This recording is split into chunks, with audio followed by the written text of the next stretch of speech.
Olá! Nós estamos iniciando mais uma aula destinada à resolução de questões de matemática para concursos públicos. E nesse encontro a gente vai tratar da trigonometria, da geometria plana e da geometria espacial.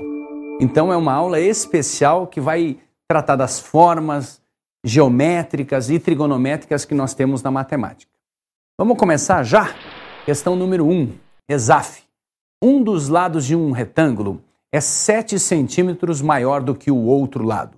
Se a diagonal desse retângulo mede 13 centímetros, então o volume de um prisma regular de 5 centímetros de altura e que tem como base esse retângulo é igual a, alternativa A, 50 centímetros cúbicos, B, 65 centímetros cúbicos, C, 150 centímetros cúbicos, D, 200 centímetros cúbicos ou E, 300 centímetros cúbicos. Bom, inicialmente você tem que lembrar de um prisma, né? Um prisma é como se fosse uma caixa. Uma caixa, dá para pensar assim, grosso modo.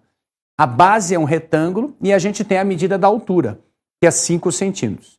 Para você calcular o volume de um prisma, você precisa calcular a área da base e multiplicar pela altura.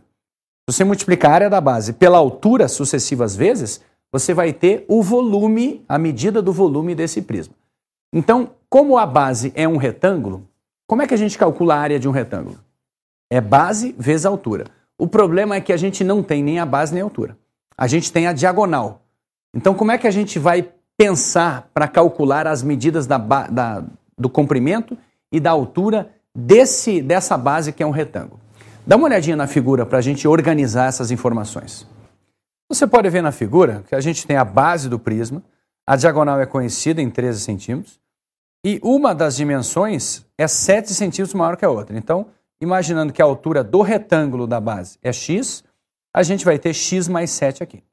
Mas como é que a gente vai achar o x dado esse triângulo aqui? Pessoal, quando a gente traça aqui uma diagonal, o nosso retângulo pode ser visto como sendo dois triângulos retângulos, que são equivalentes, são congruentes. Muito bem. A gente pode utilizar uma relação matemática nesse triângulo retângulo aqui para encontrar o valor de x.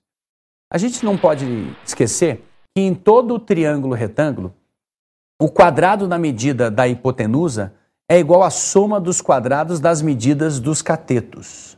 E, portanto, utilizando o teorema de Pitágoras, que destaca essa relação, a gente vai ter o quadrado da hipotenusa é igual à soma dos quadrados das medidas dos catetos. A hipotenusa é 13, um cateto é x mais 7 e outro cateto